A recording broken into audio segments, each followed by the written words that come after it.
Hi అండి. ఈరోజు మన కిచెన్లో పెరుగువడ చేసుకుందామండి. పెరుగువడ ఆవడ పేరు ఏదైనా సరే కమ్మదనం అయితే అదే కదా. అలాంటి పెరుగువడని ఉదయం చేసినా సరే సాయంత్రం వరకు పొలవకుండా ఎలా ఉండాలో ఈరోజు మనం చూద్దామండి. దీనికోసం ఒక 400 గ్రామ్స్ వరకు మినపగుళ్ళను తీసుకుని ముందుగా నానబెట్టుకోండి. ఈ మినపగుళ్ళు 6 గంటల పాటు నానబెట్టుకోవాలండి. ఈ మినపగుళ్ళు నానబెట్టుకున్నప్పుడే మనం 1 లీటర్ వరకు పాలని తోడుపెట్టుకుని ఉంచుకోండి. 6 గంటల తర్వాత చూస్తే మినపగుళ్ళు అనేవి చక్కగా నానిపోయాయి కదా. ఇప్పుడు వీటిని 5-6 సార్లు శుభ్రంగా కడిగి వాటర్ రాకుండా కొంచెం కొంచెం తీసుకుని మిక్సీ జార్లో వేసుకుని ఒక్కసారి మిక్సీ పట్టి తర్వాత ఇందులోకి కూలింగ్ వాటర్ పోసుకుంటూ మిక్సీ పట్టాలండి. ఇవి ఫ్రిడ్జ్లో పెట్టిన కూలింగ్ వాటర్ అండి. వీటిని కొంచెం పోసుకుని మిక్సీ పట్టుకోండి. మరీ ఎక్కువ పోయకూడదండి వాటర్ అనేది. అప్పుడు పలచగా అయిపోతే మనం వడలు చేసేటప్పుడు సరిగ్గా చేయడానికి రావు. ఇలా గట్టిగా మిక్సీ పట్టుకున్నాక ఇప్పుడు దీన్ని తీసుకుని ఒక గిన్నెలోకి వేసుకుని మళ్ళీ ఈ మిక్సీ జార్లోకి మిగిలి ఉన్న మిరపగుళ్ళను కూడా వేసుకుని ఒక్కసారి మిక్సీ పట్టి మళ్ళీ తర్వాత కొంచెం కూలింగ్ వాటర్ యాడ్ చేసుకుని మిక్సీ పట్టుకోండి. ఇప్పుడు ఇలా మిక్సీ పట్టుకున్న దాన్ని ఒక గిన్నెలోకి తీసుకుని పక్కన పెట్టుకోండి. మనం మినపగుళ్ళు నానబెట్టినప్పుడే పాలు కూడా తోడుపెట్టి ఉంచుకున్నాం కదా. పాలు చూడండి ఎంత చక్కగా తోడుకుని పెరిగైందో. ఇప్పుడు పైన మీగడ మొత్తం తీసేసుకోవాలండి.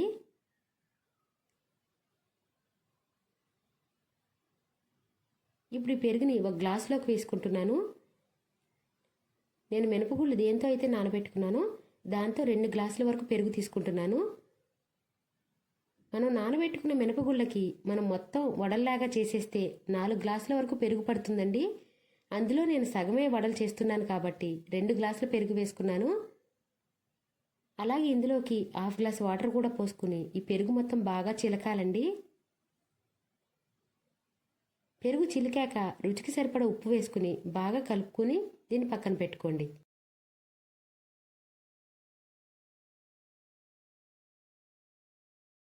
ఇప్పుడు స్టవ్ మీద ప్యాన్ పెట్టి 1 టేబుల్ స్పూన్ ఆయిల్ వేసి ఆయిల్ హీట్ అయ్యాక 1 టేబుల్ స్పూన్ శనగపప్పు, 1 టేబుల్ స్పూన్ మినపగుళ్ళు, 1 టేబుల్ స్పూన్ ఆవాలు, 1/2 టేబుల్ స్పూన్ జీలకర్ర వేసుకుని ఇవన్నీ కొంచెం వేయించుకోండి. ఇవి కొంచెం వేగాయి అనుకున్నప్పుడు ఇందులోకి 5-6 ఎండుమిర్చి, 2 రెమ్మల కరివేపాకు కూడా వేసుకుని ఒకసారి వేయించుకోండి. అలాగే ఇందులోకి 1 ఇంచు వరకు అల్లం తరిగిన ముక్కలు వేసుకోవాలండి. మనం ముందుగానే ఈ అల్లాన్ని శుభ్రంగా కడిగి చిన్న చిన్న ముక్కల్లాగా కట్ చేసి ఉంచుకుని వేసుకోవాలి. అల్లం ముక్కలు వేసుకున్నాక 1/2 టేబుల్ స్పూన్ వరకు పసుపు వేసుకుని తర్వాత మనం ముందుగా కట్ చేసి ఉంచుకున్న పచ్చిమిర్చిని కూడా వేసుకోవాలండి. 2 పచ్చిమిర్చిని చిన్న చిన్న ముక్కల్లాగా కట్ చేసుకుని ఆ పచ్చిమిర్చి ముక్కలు కూడా వేసి 1 స్పూన్ ఇంగువ వేసుకుని తర్వాత స్టవ్ ఆఫ్ చేసుకుని మనం వేయించుకున్న తాలింపుని ముందుగానే చిలికి ఉంచుకున్న ఈ పెరుగులోకి వేసుకోవాలి. అలాగే ఇందులోకి కొంచెం క్యారెట్ తరుగు, కొంచెం కొత్తిమీర కూడా వేసుకుని ఒకసారి దీన్ని బాగా కలుపుకోండి. ఇవన్నీ కలిసేలాగా కలుపుకుని పక్కన పెట్టుకోవాలండి దీన్ని. ఇప్పుడు ఒకసారి సాల్ట్ సరిపోయిందో లేదో చెక్ చేసుకునైనా చాలకపోతే ఒకసారి యాడ్ చేసుకోవచ్చు. ఇప్పుడు స్టవ్ మీద డీప్ ఫ్రైకి సరిపడా ఆయిల్ పెట్టి ఆయిల్ హీట్ అయ్యింది అనుకున్నప్పుడు స్టవ్ను మీడియం ఫ్లేమ్లో పెట్టి మనం మిక్సీ పట్టి ఉంచుకున్న మినప్పిండిలోకి సాల్ట్ సరిపడా వేసుకుని ఒకసారి దీన్ని బాగా కలుపుకోవాలండి. ఇలా బీట్ చేసుకున్నట్టు కలిపితే 2 నిమిషాల పాటు ఇలా బీట్ చేసుకుంటే గారెలు అనేవి బాగా గుల్లగా వస్తాయి. ఇలా బీట్ చేసుకున్నాక ఆయిల్లో కొంచెం వేసుకుని ఆయిల్ హీట్ అయ్యింది అనుకున్నప్పుడు ఇలా గారెల్లాగా చేసుకుని వేసుకోవాలి. మీకు చేత్తో చేయడం కానీ రాదు అనుకుంటే మన ఆయిల్ ప్యాకెట్లు ఉంటాయి కదా, వాటిపైన ఇలా గారెల్లాగా చేసుకుని ఇందులో వేసుకోవచ్చు. ఇలా వేసుకున్నాక ఒక్కొక్కటి ఒకవైపు వేగాక ఇంకొక వైపు కూడా తిప్పుకుని అన్నీ వేయించుకోవాలి.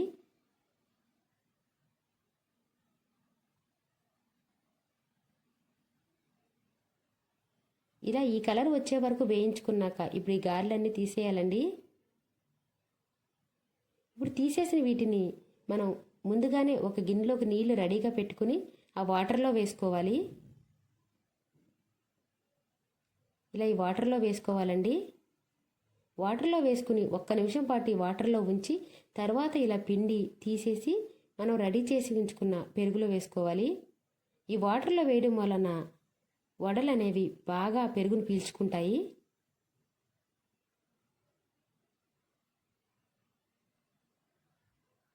ఇలా ఇప్పుడు మళ్ళీ అదే విధంగా స్టవ్ మీద ఆయిల్లో మళ్ళీ గారెల్లాగా వేసుకుని వాటర్లో వేసుకుని ఈ పెరుగులో వేసుకుంటే వడలు అనేది రెడీ అయిపోయినట్టే. వడలు పెరుగులోకి మునిగిపోయి ఉండాలండి, అప్పుడే పెరుగు అనేది బాగా పీల్చుకుంటాయి.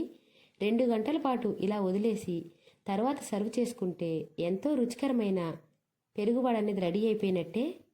ఇలా నేను చూపించిన విధంగా కానీ మీరు పెరుగువడ చేస్తే ఉదయం చేసిన సాయంత్రం వరకు పొలవకుండా ఎంతో కమ్మగా ఉంటాయండి. నా వీడియో కనుక మీకు నచ్చినట్టయితే లైక్ చేయండి, షేర్ చేయండి, సబ్స్క్రైబ్ చేసుకోండి.